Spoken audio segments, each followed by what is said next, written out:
Uganda, organized under the mass movement that is...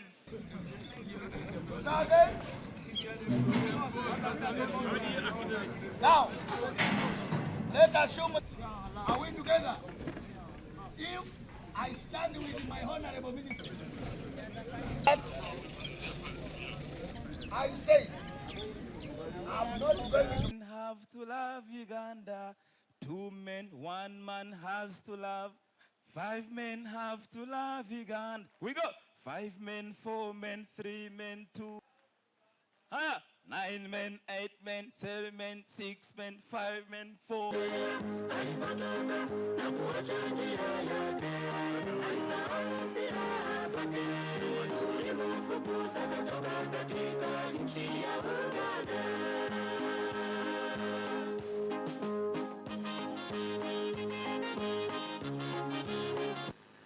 Today we are starting the lectures, and this morning lectures are very, very key because they will lay the foundations to you for you to attend the opening remarks of the President so well. They will be touching on the fundamentals of the doctrine of the movement. So please pay attention and make sure you record each and everything and be ready to ask questions at the end of these presentations. The NDP, National Development Plan, now 4. National Development Plan 4 intends to be the linchpin, the launching pad that will lead the country to have a 10-fold increase of our GDP. So you have quite a whale of a challenge to make sure that you live up to the people's expectations and deliver. If you don't deliver, future generations will not look back at us kindly because they will throw stones at our grave. And I'm sure you are here because of your patriotic drive. You are in the movement because of your patriotic spirit. Learning to know is very important because certain things are not always on the surface. So we strive throughout to dig up those things which are not on the surface and which at times are the concrete truth. So I was impressed by that spirit, and I hope it will guide your stay here. Of course, others were anticipating that they are here to lobby for their constituencies, but this is not a lobby, do they call them lobby rooms? This is an institute of ideology. The opening ceremony of the Leaders' Retreat for members of Parliament and members of Parliament elect 2026-2031. Your Excellency and Chairman of the party, you are most welcome. Join me to welcome His Excellency the President properly to Kyankwanzi. Yongeza tena.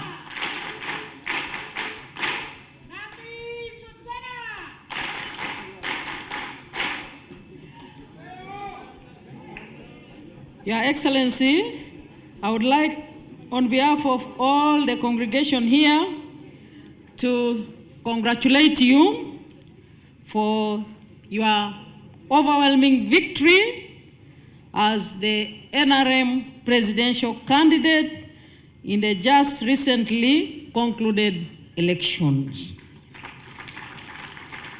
And in the same vein, I congratulate all colleagues here for overwhelmingly participating in the election, supporting you, and also winning the election as members of Parliament elect. First of all, I congratulate all of you for winning the elections. and I congratulate the NRM and its members in the country for having delivered a big victory, although we could have done more if we get rid of some weaknesses. I then extend condolences to the families of our people who died, like our chairperson in Chikuve and our comrade Yafes Omara of Abim. May God rest their souls in eternal peace. I congratulate you because you are now not only followers of the NRM, but leaders. There's a difference between a follower and a leader. A follower may be a member supporting some aspects of the movement, but without going deep into the theory of the movement. The depth of the beliefs of the NRM. You can have Christians, you can have Muslims, but you also have priests and bishops and archbishops and sheikhs. The sheikhs and the priests know more about their respective religions than just the members, the Christians or the Muslims. You are therefore now priests of the NRM. So this is some sort of small seminary. You have come in the seminary here. Maybe you have had other cadre training courses, but it's important that you consolidate whatever you already know. If you want to understand the NRM, you have to look at 3 words: ideology, philosophy, and strategy. The second mission, this one deals with the historical mission of prosperity. This generation must create prosperity for the African people. In the past, African people were slaves. In the colonial times, there was poverty. If you check the figures, by 1962, I think only about 4% of the people were in the money economy. You check the figures, I think maybe 6 or 9%. Can you check? How many people were in the money economy in 1962? How many homes?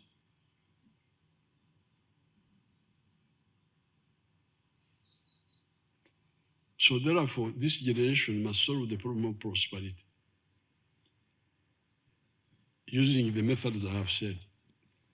But then there's the second mission of strategic security. How can we be secure, Africa? So Africa being colonized was very risky. But the good thing is that, and the Europeans were really moving to also do like they did in Australia and America. That's how you get the problem of South Africa, where the whites came and took the land and so on. So somehow, we survived. And why did we survive? Partly because of our advanced system of agriculture. We were staying with our animals in our houses. You will be in the house with a calf, a cow calf, with you, with some goats, some sheep inside the same house. Some people think this was bad, but it was good. Because those cows were vaccinating us against the diseases. They will breathe into you. That's how we survived. One of the reasons. So therefore, one of the historical missions is to ensure that never again will Africa be threatened or marginalized. But when we got independence, people started relaxing. We were supposed to have uhuru na umoja. That was the slogan. We get freedom, we unite. Create the East African Federation. But when we got independence, as Venaisa said, people just enjoyed the small chairs they were sitting on and forgot about the integration, political integration, except for Tanganyika and Zanzibar, which formed Tanzania. And we must salute Mzee Nyerere and Karume who did that. How can Africa defend itself against all threats? Because some of the countries now, like the United States, they are operating in 4 dimensions, 4 spheres. They are on land, they have got land forces, we also have some land forces here. They are in the air, Air Force. They are at sea, with the Navy at sea. There, we are not there. We are just here on land. And some of those countries have forces in the ocean. And then in space. As we are speaking now, one of the satellites of the USA is going around the moon. For us, we are here in Kyankwanzi.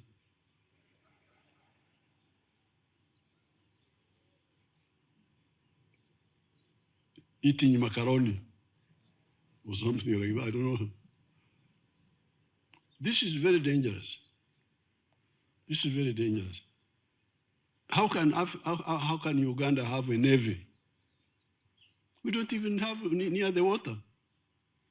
The ones near the water don't have a navy. It's have a small coastal boats. We in land cannot do anything about it. So that's why we are saying political federation of East Africa. So that we don't want to go and fight other people, but want to go into the ocean also, big way, and find out what's happening in the ocean. After all, that ocean has got a lot of resources. Fish, what is all there. Now, we are not there. But also for security. And also go to the moon, see what are you doing here. The moon is a common property for man. But we are just here in Kyankwanzi, dancing in Pakachini.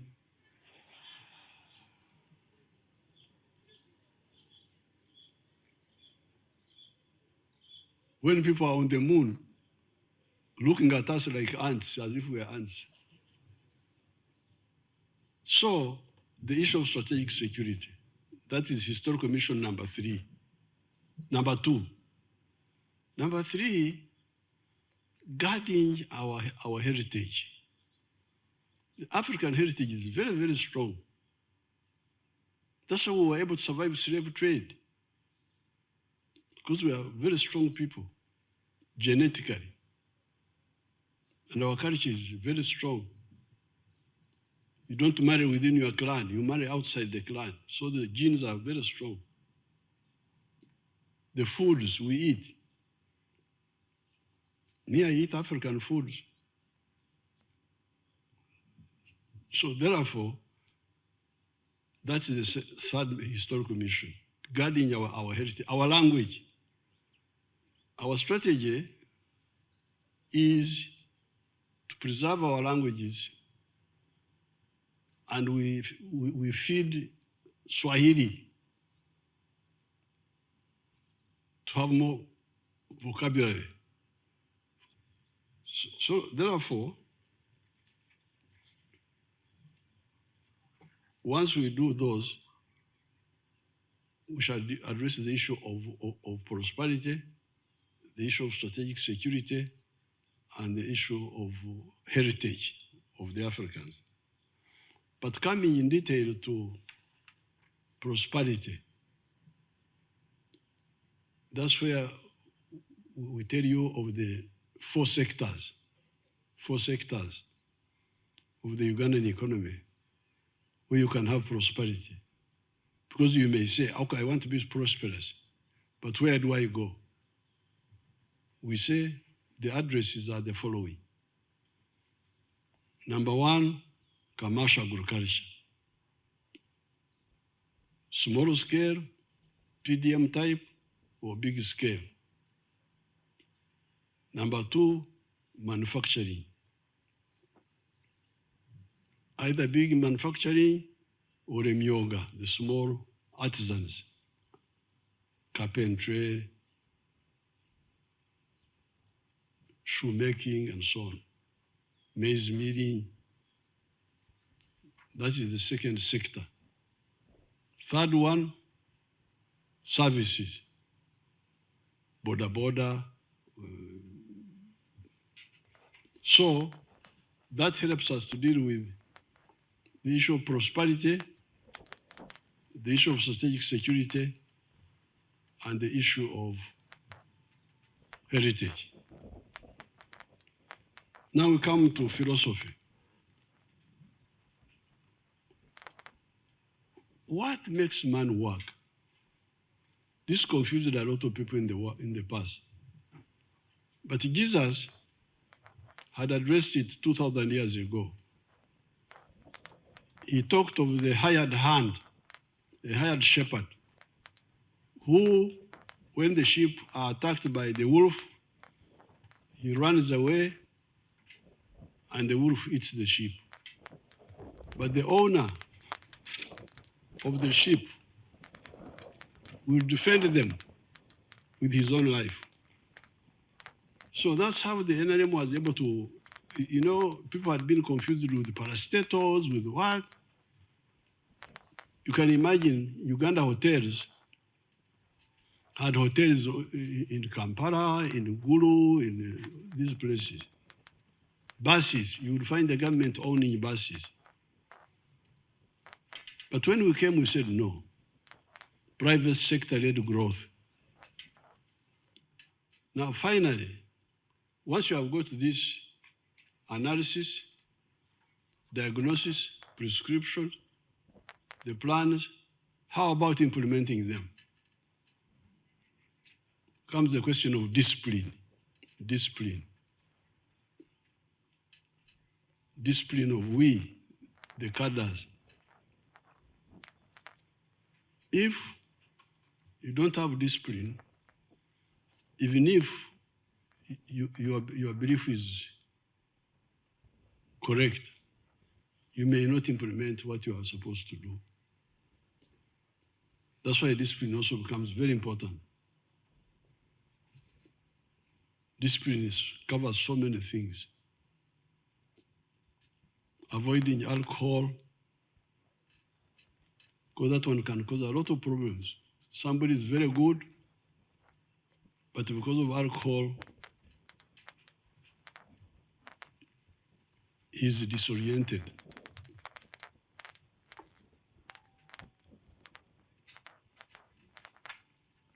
Corruption, very dangerous.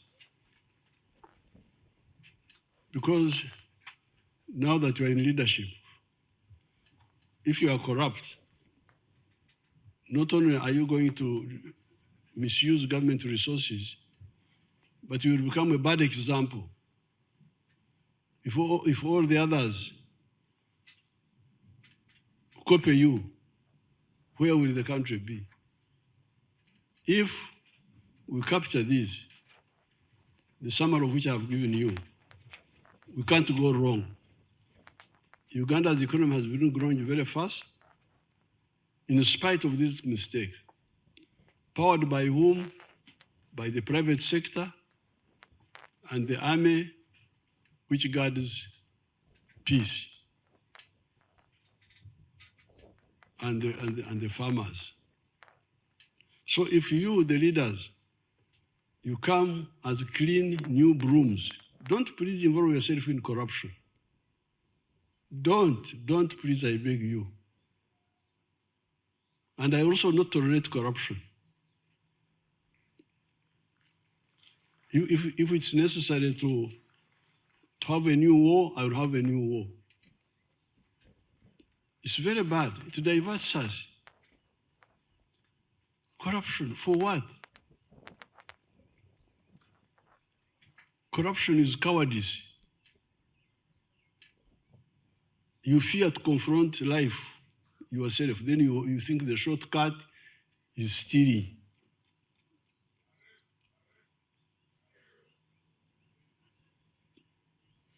You think shortcut is stealing.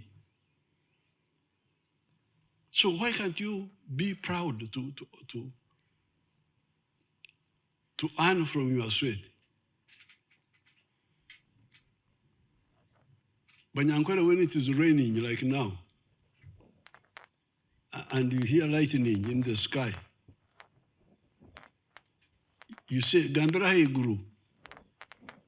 Tinkariga kam kagano kamhara. Please, lightning, don't strike me. I've never eaten anything. I've never cheated a daughter or a friend. I am a clean man. That's what you should say. But lightnings may strike you if you are not careful. If you have eaten somebody's something. So with these few words, it is my pleasure to open your seminar. Thank you so much. Our seminar. Allow me to take this opportunity to invite the Parliament, all the presenters of the different honorable members, you know, and he is also a Deputy Joint Staff Political Commissar of the UPDF. More than 40 minutes so that we save time to receive questions and other shown in trust for you. Has been me the overriding problem, the biggest. Sandy, fire. This is eating into my 40 minutes. Thing which you must do, that if you don't do it, it means that you are programmed to do that. It is fundamental in helping us